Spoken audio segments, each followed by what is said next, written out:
Welcome, everybody, for another episode here on the 49ers Gold Mine YouTube channel. Joined once again by Niner Nate. Like I said, we're going to do this every Tuesday and Thursday at 3:30 Pacific time. So go ahead. Once you see it's getting close to 3 o'clock Pacific time, be ready for us. We're going to hop on this YouTube channel. We'll definitely look to be more consistent with the content that we're putting out there. And it helps when the NFL gives you a schedule release to go ahead and talk about. Nate, how are you doing today? I'm doing great. I just got myself some tickets to the home opener against Green Bay, fully vaccinated. Very excited to be back at Levi's. The last time I was there was also to see them play Green Bay in the NFC Championship, and I suspect we're going to see something similar, just with much better quarterback play. Oh, gee. So you're already going there. Relax. Relax. We're still in May, Nate. Relax.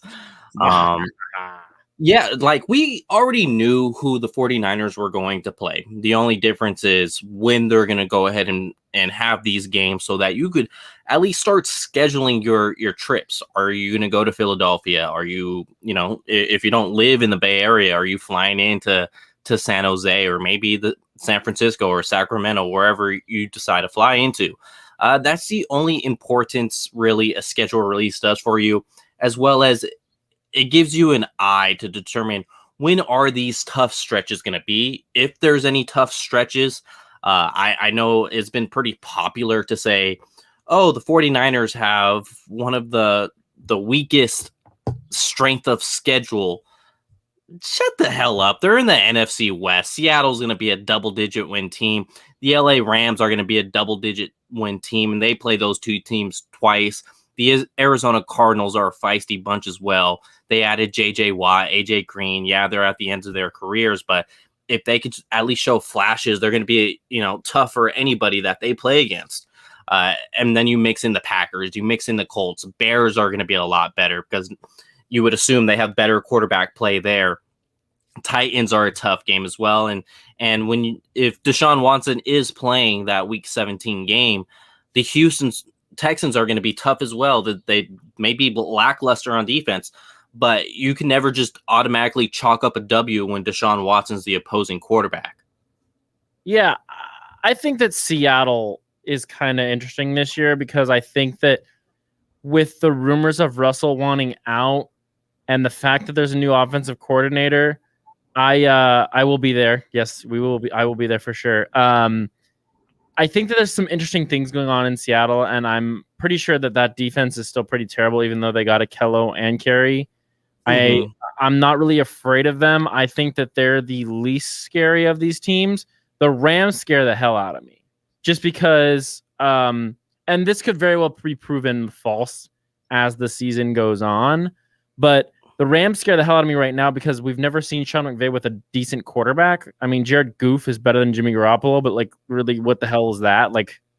It's not like they're great quarterbacks. Matthew Stafford has been a top 8 quarterback his entire career. And so the Rams having a quarterback like that, I think we're going to finally see what Sean McVay really is, if he's, a one-trick pony or if he's a guy who, maybe the league did actually figure out a couple of years ago. We're going to find that out. And if the league didn't actually figure him out a couple of years ago, then I'm really worried about the Rams. They scare the hell out of me. The Seahawks, they have Russell Wilson. They're always going to be decent. I just think this is going to be the first time we start to see them kind of start to hit that down trend of, because they've been in the playoffs almost every year except for one. And that's totally a Russell Wilson factor. But I think that's totally like a factor of, their schedules being, pretty easy because they haven't won the division in over 7 years, I think, something like that, until last year. They won the division last year. I think they're going to play a lot harder opponents. They open up against Indianapolis, and they're going to lose that game for sure because DeForest Buckner has Russell Wilson's number. I just don't see a world where Seattle is the team we're worried about in the NFC West. Okay, that's fair. Yeah, I would think the Rams are a little more tougher. They got more to offer on defense. Williams, number 31, their corner on the opposite side of Jalen Ramsey is pretty solid. Yeah. They have Aaron Donald, so they got pieces out there on defense, much more than the Seattle Seahawks. And I just think they have a better head coach. I think Pete Carroll won a ring, and he's a great motivator, but I don't think he's that great of a decision maker during the game. So, what's the first thing that catches your eye when looking at this layout? I call it a layout because we already knew who the opponents were, like I said earlier. So, what's the first thing that catches your eye during this scheduled layout? This is the thing I've been saying on every show I've done since the schedule released yesterday. The Lions and the Eagles as the first two games, if you're starting a rookie quarterback, are literally the best case scenario you could have asked for. You know, maybe Cincinnati or Houston being there, sure, but like the Lions stink. Jared Goff is awful. And they have no pass rush, no real defense thing, nothing on the defense that scares me. The Eagles have Fletcher Cox, but let's be honest here, he's getting older.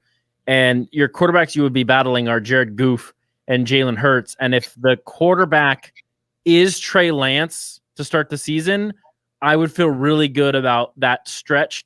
But then if the idea of doing what Tua Tagovailoa did last year and letting Jimmy start the first 5 games and then bringing in the rookie at the bye, I get a little more scared because I don't feel good sending Trey Lance against DeForest Buckner and Darius Leonard and that Colts defense that, you know, while it's not as good as San Francisco's, it's really fast and it's really talented. And, you know, yes, Carson Wentz is on the other side of the ball, and he has literally no idea how to throw the ball to an open receiver, it seems like. I think that he's going to see an improvement in his play in Indianapolis than we saw with the Eagles last year, and they beat us. Granted, they didn't beat us. Nick Mullins beat us last year. Yeah, that's fair. I agree with you as far as like it's hard to disagree on that. The first thing that catches your eye when you're looking at this layout is Detroit, Philly. If Trey Lance is the quarterback, we'll get into that a little later here. If Trey Lance is the guy, it's kind of set up to be Trey Lance if Kyle Shanahan decides to go that route. Because you go Detroit, who's not very well on defense. Yeah, it's a road game, but at what limited capacity is that road game going to be? It's going to be full, dude. I really do. I think with the report that came out from the CDC today, without getting into politics and stuff like that, I think that all of these stadiums will be full this year. With the fact that Inslee specifically said, and that is one of the most liberal states in the entire union, that they're going to be completely open on June 30th. Seattle will be rocking week 13. Absolutely full, for sure. And I think that the Lions will be full as well. Okay. Well, just with this Lions game, even though that is in Detroit, I'm expecting to be quite a bit of 49er fans, as well as this is the 10-year anniversary of that whole Jim Harbaugh and and what's his name that was the former head coach of the Detroit Lions, the whole handshake gate where Bob Lang had to come in there and kind of break it up and look like there was going to be a fight between head coaches after the game. It's actually the 10-year anniversary of that, and the 49ers get to open up there. And then at Philadelphia, their defense is pretty lackluster. Like, look how bad it was last year, and Nick Mullins basically gave that game to them, literally threw the ball at the linebacker in between the numbers. So it's really set up for Trey Lance, and that's what catches my eye, because it gets the next 3 games after that's really tough. If you do go Trey Lance, the next 3 are really tough. Green Bay, we look at them and say, oh, we've run over them, you know, when healthy at Levi's. I think it's going to be a little tougher than the 2019 matchups. And I'm just going to echo the same narrative. DeForest Buckner's not on that defensive line. And then Seattle, division game, always going to be tough. And then at Arizona, 49ers always struggle at Arizona, even though that they were a partial home team there last year. So it's that's what catches my eye first. And what gets you excited about after looking at that first initial, you're able to process it a little bit. What gets you excited about this schedule layout? I think that it's easy. You know, I think that's the biggest thing for the 49ers is the year they went to the Super Bowl, they played an easy schedule. And 2019, they were really, really, really good.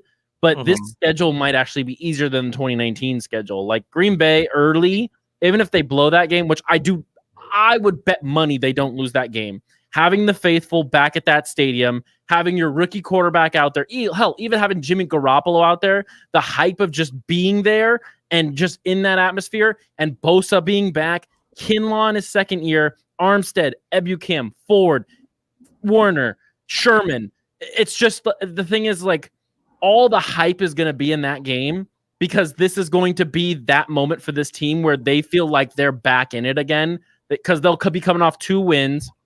They're going to go into that Green Bay game hyped as all hell because it's just like the NFC Championship, because Kyle will get in that locker room before that game and say, you guys want to go kick some ass? And let's go do what we did to them 2 years ago. Let's go embarrass them like they embarrassed us last year when Nick Mullins was the quarterback and we had a guy who had no idea how to play. Let's show them what we really are, and that's what they're going to do. And then Seattle the following week, oh my God. If you want to talk about a team they want to embarrass, it's Seattle. They want to go out there and destroy Seattle because Seattle, the only reason they won the division last year is because we weren't healthy. We all know that. Everybody knows that. The 49ers should have won the division last year, but Jimmy Garoppolo was hurt all year. The defense got hurt. If the 49ers are healthy last year, they're division champions. Kyle Shanahan knows it. Everyone in that locker room knows it. Then you go to Arizona. I want some revenge on the Arizona Cardinals. Hell yeah. I want my rookie quarterback to go in there and throw all over their face just like their rookie quarterback has done to us. And then you go to the bye week. You get some rest before you go play a very physical Colts team, and you go to play Justin Fields. And I'm telling you right now, it's going to be Justin Fields week 8, because if it's not, then the Bears will have already fired their head coach and their general manager, because it's going to be Justin Fields and it's going to be Trey Lance. And if you think that there isn't something relying on this game, the media is going to play it. Everybody's going to talk about all week Trey Lance, Justin Fields, Trey Lance, Justin Fields. Yeah. The Niners have taken Justin Fields. Well, I guess we'll see. If they lose that game, the media is going to start harping on the 49ers. Well, maybe they should have taken Justin Fields. Maybe they should have taken Justin Fields over Trey Lance. That game is huge. And I think as games go, it's probably the one that has the most like letdown potential at all of them. Because if Justin Fields comes out and it's like, all right, Kyle, F you, dude. You should have picked me 3. I'm going to come out here and I'm going to show your defense how much better I am and how much smarter I am. And that's a huge game. And then one more is the first time you see the LA Rams isn't until week 10 on Monday Night Football. There's going to be huge implications to that because both of those teams will be at least in conversation for the number 1 and 2 seed if they're healthy. Absolutely. Both those teams will be be talked about for the number 1 or 2 seed for the playoffs. Week 10 is when you start talking about that stuff. And it's similar to the Seattle scenario we saw in 2019. They're going to probably be close to undefeated. Both of them will be. You know, I think maybe the Rams brought more games than the 49ers because their schedule a little tougher at the start. But, you know, I don't see the Niners losing a lot of those games up to the LA Rams. And if they do lose them, it's not going to be more than 2 or 3. And both of those teams will be going into that game hyped as all hell because they think they can. This is the turning point in taking the 1 seed because there's only one team gets a bye now. Yeah. One team getting a bye. I think it's kind of shitty, but hey, it makes it more competitive at the end of the day, and that's what I'm all about. Especially, you know, when you look at other conferences and the Chiefs, they should be running the AFC. So if you make the things a little more competitive, you know, for everyone, all right, fine, I'm for it. The game that I'm most excited about, I think that Packer one's easy to say because, like you said, the 49ers should be at 2-0 at that point. There's no reason they should lose any of those first 2 games. Mm-hmm. And then it's just going to give you that nostalgia of the 2019, 2020 playoff stretch there. I'm going to go with the Week 7 Sunday night matchup against the Colts.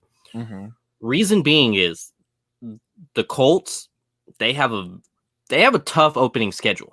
I can't remember the exact layout of the Seattle and Rams back to back. Their first 2 games. They play the Seattle Seahawks and the Rams back to back first 2 games. Yeah, and I think they also have the Ravens in there. They have a really tough first 5 games of the season. So they may be a little desperate at that point. And then you mix in the emotions with DeForest Buckner coming back to San Francisco. And DeForest Buckner is a guy we all thought was going to be a 49er for a long time. Not only because he was really good, but also that's because John Lynch said that himself, that he's going to be a Niner for a long time. And then you mix in Carson Wentz being the quarterback on the other side of the field. Remember, he had a Sunday night matchup the year before as a Philadelphia Eagle. He's someone that the 49ers were rumored to flirting with this offseason. He's on that Colts team. And they have some weapons, like they have Pittman, Michael Pittman Jr., who's a very talented receiver. They have T.Y. Hilton, very talented receiver. They have their running back from last year that's really talented as well. So that game gets me really excited. Literally, if I was to choose, say, one game on the season to go to, it's going to be that Indianapolis Colts game.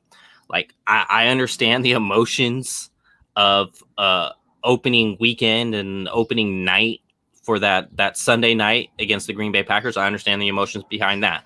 I truly believe going to that Colts game is just going to be a much better experience to go to, because it's like, if the 49ers just washed the Packers, it's like watching the same movie over and over and over. I like that movie.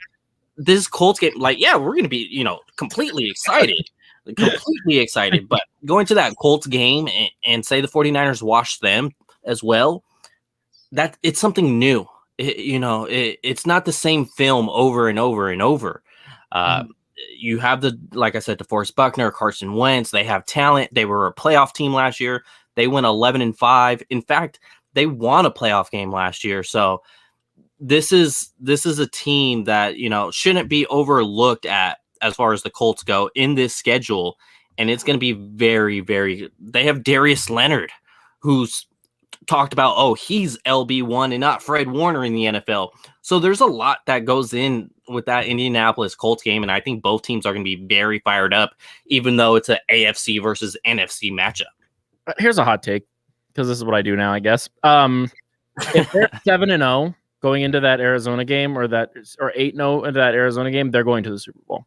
Like, that's how I feel about this team.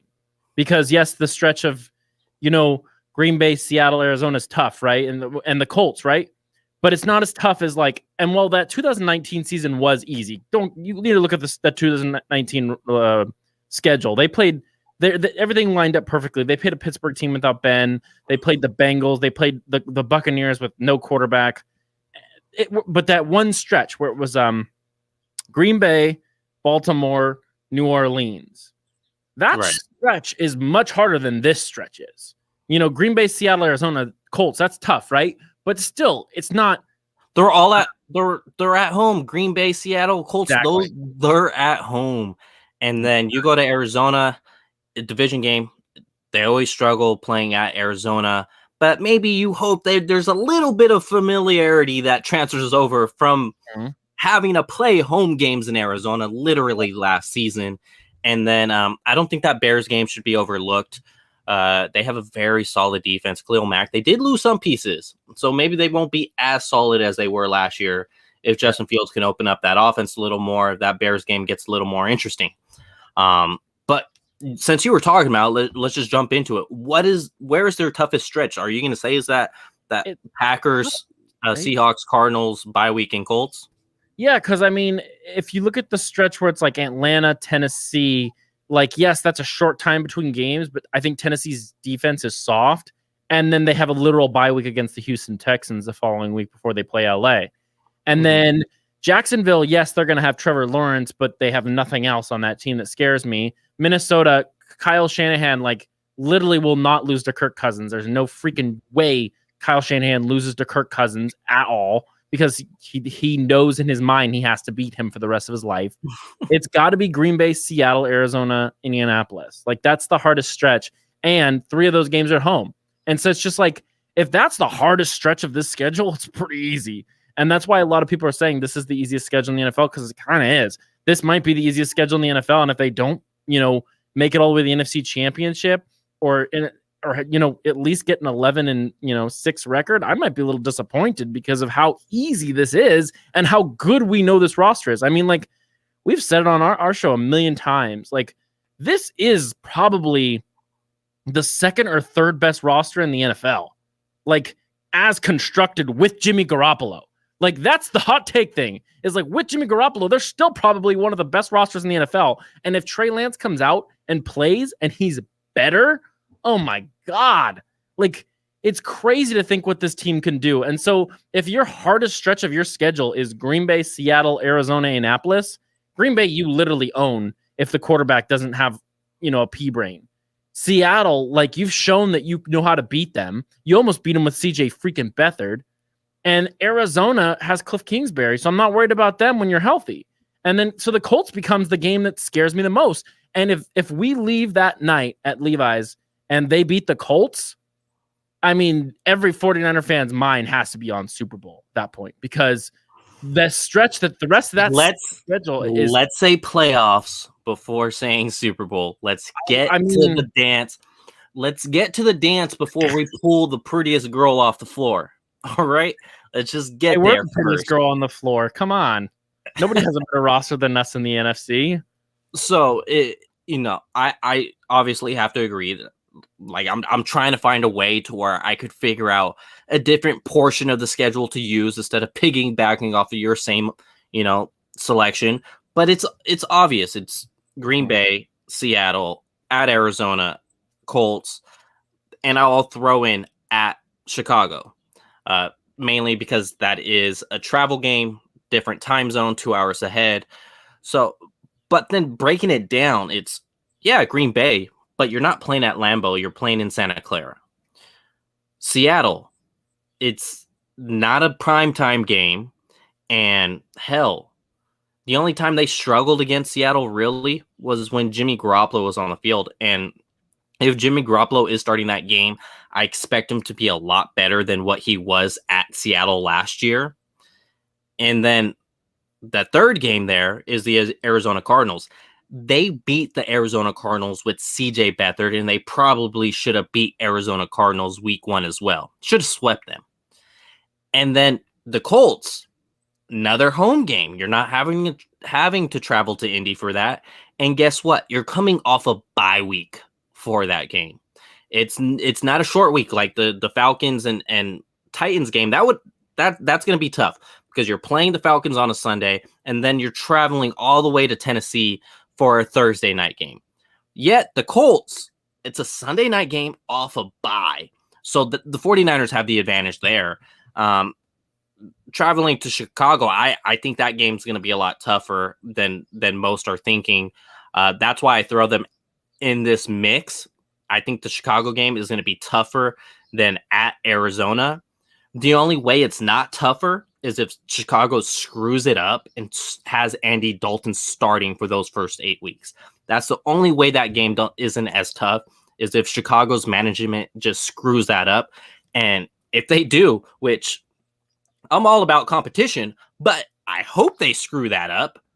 I really do, and I hope they have Andy Dalton out there, because just tack up all those wins. You look at those last games from week 14 all the way to 18.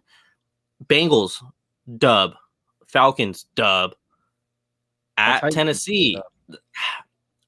That's probably one that they lose. No team has gone 16-0 and won a Super Bowl, and no team has went 17-0 and won a Super Bowl. You know why? Because there's never been 17 regular season games. Mm-hmm. So that one, I'm gonna favor Tennessee on that one. I'm not gonna say Tennessee's gonna win. I'll favor them on that one.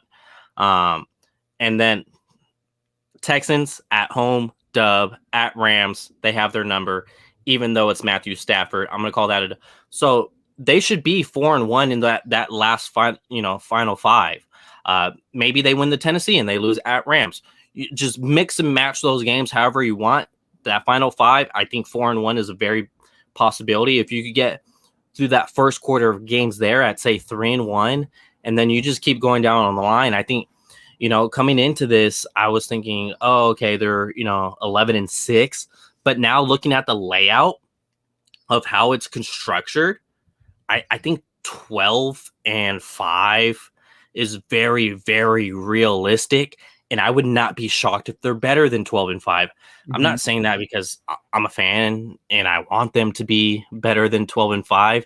But just looking at the layout, it fits the 49ers so perfect, because they could have went and played say those first 3 games stand, and then they could go after playing Green Bay, they could go say at Seattle. After playing at Seattle, now you're playing at Tennessee. Like, what if those were your first, say, 6 games of the season? That's a lot tougher.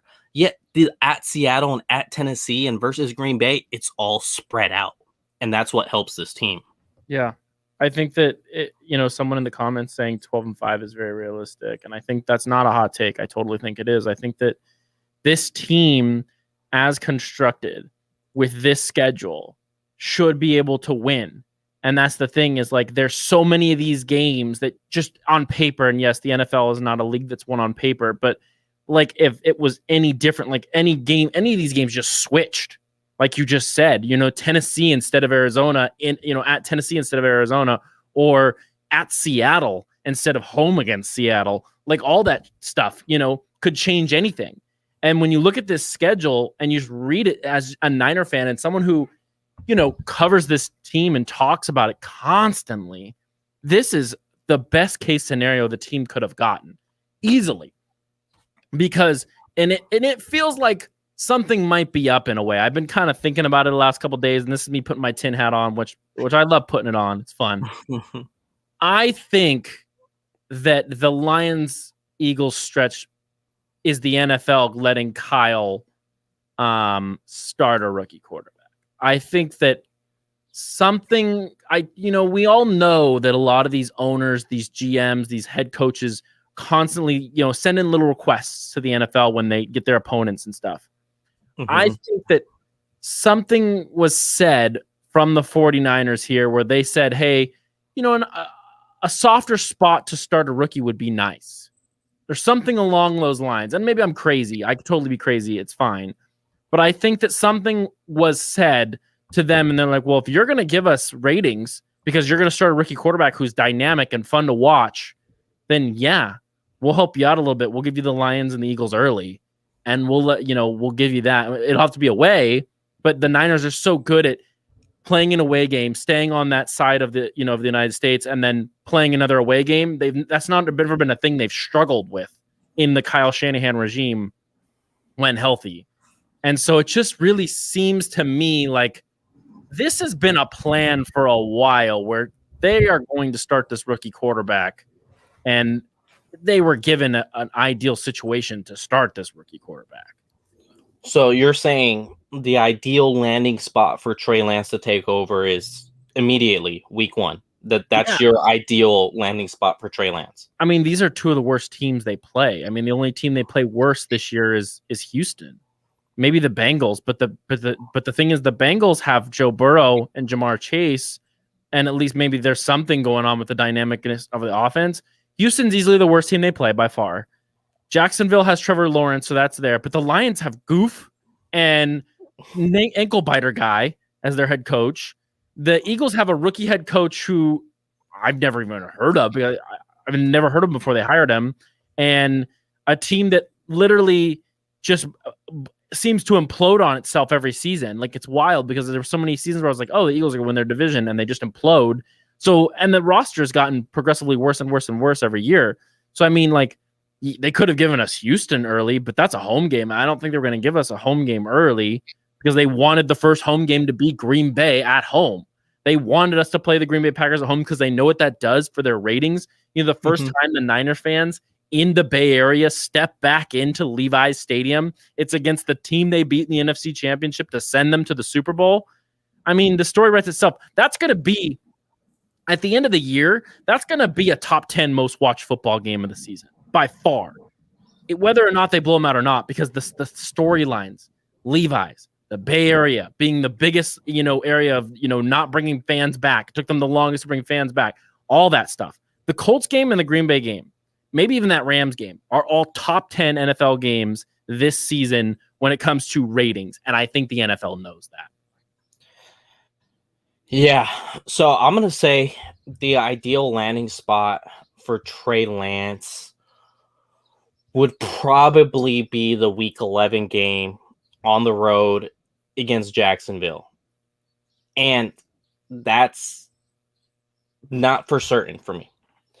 If Jimmy Garoppolo is winning games, which he has done under Shanahan, Last year he was at 3-3. Last year it just chalked that up as an L completely. But when looking at it, how many games is that? 10 games? 9 games because of the bye.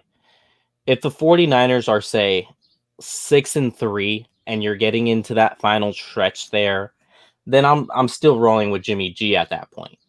But if those games are 5-4, I don't think they should be 5-4 at that mark. I don't think they should. And if they are 5-4 at that mark before that Jacksonville game, you could probably use a spark at the quarterback position. Because 6-3 would be the ultimate worst that they should be before that Jaguars game. They're 5-4. I think that's a good spot to make a move. Yes, it's on the road, but they stink.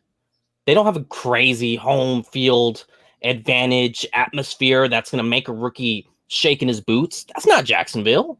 Detroit doesn't. That's not them. So you're able to give him that on the road, and I think it may be better for him to start on the road at a place like Jacksonville before that Week 12 game, where there's going to be a lot of pressure from the home base, wanting to see the new shiny object in Trey Lance, wanting him to throw for 300 yards and rush for another 150 and have 6 total touchdowns. So he's able to basically Steve Young this thing, get the monkey off his back against a weak organization like Jacksonville. Even though Trevor Lawrence is there, we've seen Trevor Lawrence get out-dueled by Trey Lance when Trevor Lawrence had a superior team. So I think that's a good fit when you want to start Trey Lance. I believe if you roll Jimmy out week 1 and they're at least at a 5-4 mark, you got to give them in, those first 9 games. That bye week before Indianapolis is a little too soon. Unless they're 2-3, then I think that changes the whole dynamic, and you could maybe see him that week 7 game if they're 2-3, because there's no reason they should be 2-3. If they are, that means they lost 3 straight to the Packers, Seahawks, and Cardinals. That should not happen to this team. So I think those are probably the 2 most ideal. Is week 7. If it just went completely downhill in the final, 3 weeks of Jimmy Garoppolo's starting career as a 49ers quarterback, because you're giving Trey Lance a bye week to at least, adapt with the starters. If it's not that week 7, it's going to be that week 11. Anything after that might be a little too late, especially for a playoff run. Anything after week 11 is kind of that deadline, because you play that weak team before you go to home. The other one you could say is maybe the Bengals at week 14, but to me, week 14 just feels a little too late. It just feels a little too late to make that move. I think the thing we're forgetting here is we're not even talking about the preseason games. In fact, there's going to be preseason games, and I think that is going to be where we decide to start Trey Lance over Jimmy Garoppolo, because we all know, we've talked to KP, we've talked to a bunch of people who are beat writers. Jimmy Garoppolo is a awful practice quarterback. Awful. And I think that we're going to see that Kyle's going to see it in practice, how much better Trey is. And then we're going to see it with our own 2 eyes, because there is no 4th preseason game where we just play our 3rd and 4th string guys the whole game. That's not around anymore. And Kyle seems to say, I can evaluate guys without preseason games. So I feel like when we get to training camp and we get to these preseason games and, Jimmy's coming out for his 1 series and Trey's coming in and it's pretty obvious Trey's better, that's when we get the report that Trey's starting week 1. I just don't see any reason to play Jimmy Garoppolo. We talked about it with Vish last night on the Niners Nation show, and it doesn't make sense to start Jimmy Garoppolo at all. Yes, he could be a great backup for Trey Lance, but I mean, unless Trey comes out and just is just terrible in those preseason games, I don't see a reason that Jimmy Garoppolo should start against a terrible Lions team and a terrible Eagles team, when Trey could come out, learn NFL a little bit better in those first 2 games, and Jimmy can sit behind him. It just makes no sense to me for Trey not to be the starter week 1 when you're playing 2 bad football teams, 2 of the worst football teams you play all season. And then when your other choices are wait to the bye week and his first game is Indianapolis, No, thank you. Or wait all the way till week 11. I mean, unless Jimmy Garoppolo comes out against the Kansas City Chiefs and throws 4 touchdowns in a preseason game, I don't see any reason that Trey Lance is not the starter week 1 and 2. And I mean, that's the thing is like Jimmy Garoppolo could play Pro Bowl football. And yeah, sure, Jimmy should start. Yeah. Okay. If he plays Pro Bowl football, yeah. And he has to do it from preseason on. But the minute Trey Lance comes out in those preseason games and he's better, and I mean, come on, Leo. We both know. I know you want to win this bet, but we both know Trey Lance is going to look better than Jimmy Garoppolo by the time they play the Raiders in those preseason games. It just makes no sense. If they announce Jimmy Garoppolo before they head to Detroit, I will be befuddled, dumbfounded. Any words you can think of, my mind will be blown if they're really going to waste a soft stretch of schedule to start the season like that and not start a rookie quarterback with the upside that Trey Lance possesses. I think Jimmy Garoppolo starts, and if they're winning, I can care less as long as you're putting together victories, and it's not like fluke victories. It's not straight luck. It's like they're actually out there beating teams, and the quarterback's not holding you back. Say the 2019 stretch where you have a really good top 2 rushing offense in the NFL. You have a top defense in the NFL. I really don't have an issue with Jimmy Garoppolo starting if they're winning games, and I think that's ultimately what it comes down to is just win games. With Jimmy Garoppolo not being the best practice player out there, I'm sure Shanahan knows that, and I don't think he's gonna let that hold his cards to say, oh well, go with Trey Lance. I don't think Shanahan's really gonna overreact to practice. He's someone who's been screwed by the quarterback 2 position. He's been screwed. And I think he's going to do all his due diligence to at least try to get Jimmy out there week 1 and have Trey Lance ready to go if available, because he's never really had that luxury. He's absolutely never had that luxury since he's been in San Francisco to at least have 2 quarterbacks where he could feel the confidence of winning. And I think you're able to protect your investment in Trey Lance if you at least give Jimmy Garoppolo the first go around. Sure, he could look better than him in camp, but this organization, this front office already knows what Jimmy Garoppolo is in practice. I don't think there's going to be a situation to where they go, oh my God, like we can't go with Jimmy because look how he's looking in practice, because how he looks practice this offseason is how he looked before, and how he looked before still won them a hell of a lot of games during the regular season. I don't want to get on this conversation too long. I know we could talk about this forever. I just think that this is the conversation all off season, and it's nonstop. Mm-hmm. It's going to continue until the day that they announce who the starter is. But I mean, it's just like it just feels like if you have a kid like this who has played 1 game in the last year, and I think it was our own Javier Vega put out a nice tweet today. I just want to read it to him. We'll change the subject real quick. That's all I want to put it out there, okay? Trey Lance took his last snap on October 3rd, 2020, 222 days ago. Jimmy Garoppolo took his last snap on November 1st, 2020, 193 days ago.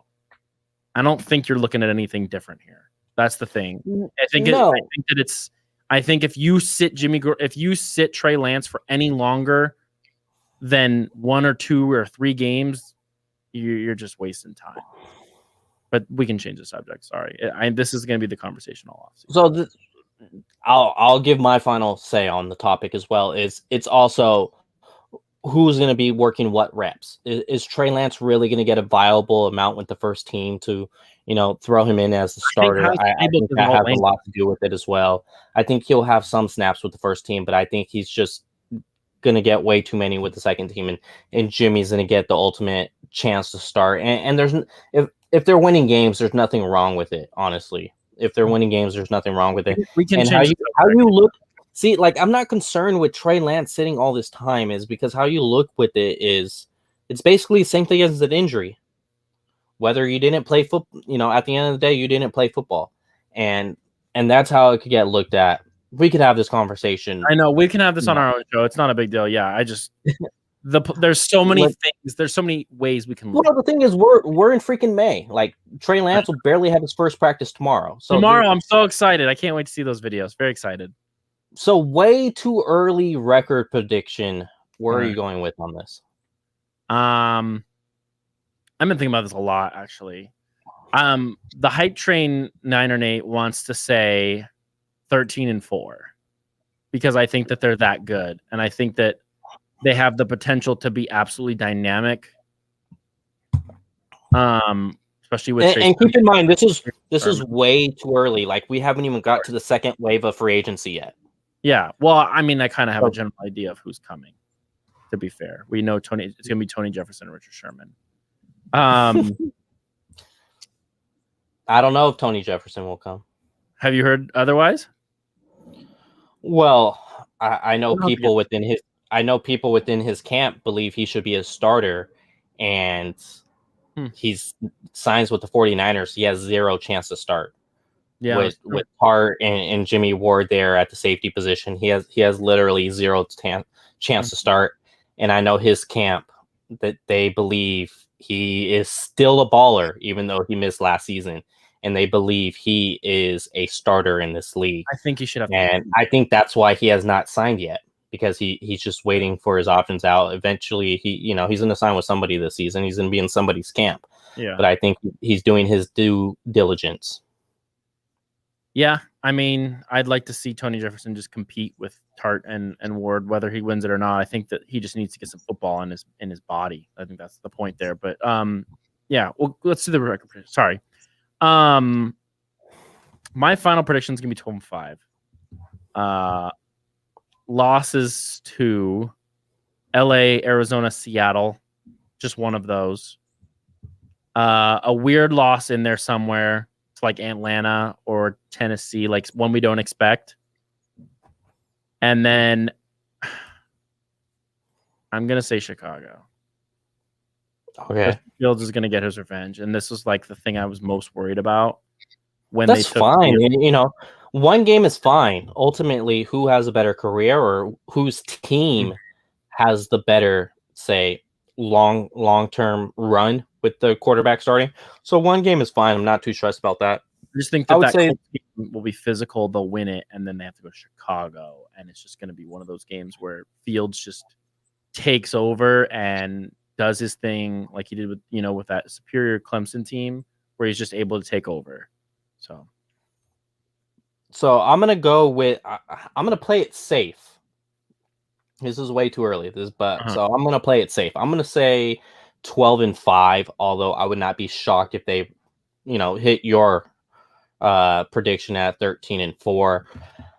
12-5. I think it's really. I think they go 14-2, or excuse me, 4-2 in the division. They're gonna sweep somebody, whether it's the Rams, Cardinals, or the Seahawks. They're gonna sweep one of those teams, and then they're gonna split with the other two teams. That's going to leave them at 4-2 in the division. So if you're looking at 12-5, where do the other three games come? Maybe it's the Packers, maybe it's the Colts, maybe it's the Bears, maybe it's the Titans. So, I would say that you have 4 games, so they're not going to lose all 4 of those games.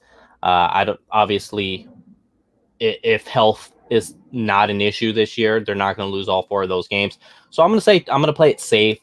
12-5 is where they end up, 4-2 in the division.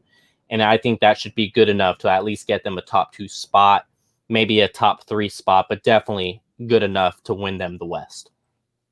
I think they're going to win the West because I think both the Rams and the Niners are both going to go 3-3 in the division. It's just one of the divisions where weird things happen. So you said the Rams and the Niners, so you think the Niners just split with all 3 teams? Yeah. Mm-hmm. That's where my 3 losses come from. I think they'll lose each one, especially other scenarios could lead me to think otherwise. But I mean, like if we're doing, obviously I could be like, oh yeah, I think they're going to win all the games, which there's a confidence in me that there could be a chance where they only lose 2 games this season. But I think that they're better than Arizona. They should beat Arizona twice, but you never know. Anything can happen. The only way they go 3-3 in the division is that Week 18 game.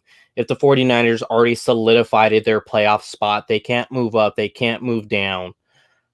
And so then you have backups playing that week 18 game. I think that's the only way I see them going 3-3 in division. I think If week they're 18 playing that game with fully loaded starters for all 4 quarters, I really do believe they go 4-2. I think week 18 gets flexed to Sunday Night Football and is for the number 1 seed. Hot take. I hope it's for the number 1 seed, because then you're talking about the 49ers probably being 13-4. Yeah. Or if not better. I think that the week 14-3. 18 game will give the Niners a 6th primetime game and will be for the number 1 seed. That's the way the schedule is looking. I think that the NFL kind of knows that the Stafford thing in LA is going to be huge, and this 49ers team is going to be huge, and Seattle's going to take a step back, because we saw it last year. Seattle at the end of the season was awful. They lost to the Giants. They, despite the fact they had Metcalf and Lockett healthy, they couldn't do anything on offense except for against the Jets, who stunk. They know that the Rams and the Niners are the team.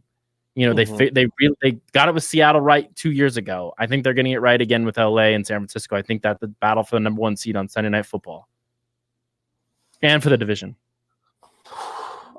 I hope so. In LA, Sophie Stadium, they're going to be that's going to print money. Maybe that's the one game I end up to. What is that? January 9th. Well, one of many, I should say. The Green Bay. Go to the Green Bay game. I'll be there.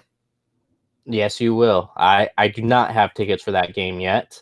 But we'll see what happens, with the process of this offseason. Nate, it's definitely a pleasure, linking up with you more than once a week now. We're basically like family at this point. So they're more than family. Every Tuesday, every Thursday, Nate and I are gonna hop on here at 3:30 Pacific time, 6:30 Eastern if you're on the East Coast. So join us, as well as Niners Nation Podcast Network. Our podcast gets released every Tuesday. You could find it on Google Podcast. You could find it on Spotify. You could find it on Apple Podcast. Basically anywhere you find a podcast, that's going to be our weekly show that is powered by the Niners Nation Network. Obviously, go to 49ersgoldmine.com.